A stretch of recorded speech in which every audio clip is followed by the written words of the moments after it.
আমি বাংলাদেশ জামাত ইসলামী মনোনীত একজন প্রার্থী। আমার মার্কা হলো দাড়িপাল্লা। আপনারা জানেন খুলনাতে আমরা জামাত ইসলামীর প্রার্থী হিসাবে কৃষ্ণ নন্দীকে প্রার্থী দিয়েছি।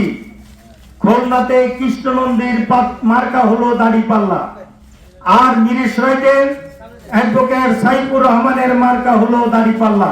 আমরা আগামী নির্বাচনে পরিবর্তনের জন্য কাজ করছি। আপনারা বলবেন কিসের পরিবর্তন? আমরা বলছি দেশের শাসনের পরিবর্তন, নিয়মের পরিবর্তন, যে বিশৃঙ্খলা চলছে তার পরিবর্তন, যে চাঁদাবাজি চলছে তার পরিবর্তন, যে দখলদারি চলছে তার পরিবর্তন, বালি মহল নিয়ে যে জাত অবস্থা চলছে তার পরিবর্তন। আমরা এই সমস্ত পরিবর্তন আনবো এবং অচিরেই আমাদের মিরসরাই শৃঙ্খলা ফিরে আসবে। সন্ত্রাস চাঁদাবাজ এবং যারা বিশৃঙ্খলাকারী রয়েছে আমরা কোনোভাবেই তাদেরকে প্রশ্রয় দেব না। টানা তৃতীয়বার অর্জন করেছে দেশের সেরা সুপার ব্র্যান্ড স্বীকৃতি বসুন্ধরা টিস্যু। আমরা হিন্দু মুসলমান ভাই ভাই হিসেবে বসবাস করব। আমরা আমাদের প্রত্যেকের অধিকার ব্যাপারে সচেষ্ট থাকব। আমি সরকারের ডেপুটি অ্যাটর্নি জেনারেল ছিলাম, সুপ্রিম কোর্টে ওকালতি করি। আমি এসেছি আমার মিরসরাইয়ের উন্নয়নের জন্য। নির্বাচনে আমি প্রার্থী হয়েছি। আমি আমার যোগ্যতা মেধা সবকিছু কাজে লাগিয়ে আলোকিত মিরসরাই গঠন করার জন্য কাজ করব।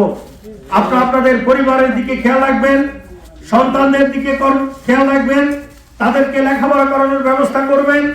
আমরা মনে করি আগামী যে দিন আমাদের রয়েছে সেই দিনটাতে শিক্ষিত যুব সমাজ ছাড়া এই মিরসরাইকে উন্নয়ন করা সম্ভব হবে না।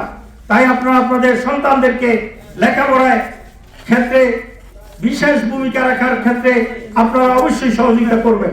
আগামী নির্বাচনে আপনারা আইনের শাসন প্রতিষ্ঠা, এই এলাকার উন্নয়নের জন্য এবং দেশে একটি পরিবর্তনের জন্য দাড়িপাল্লা প্রতীকে ভোট দেবেন। আমরা আশা করছি আমরা এই অলিনগর এলাকাকে আধুনিকায়ন করব এবং এখানে যে যত ধরনের অনিয়ম আছে সেগুলো আমরা বন্ধ করে দেব। এখানে সরকারি সম্পদ বেহাল হয়ে যাচ্ছে।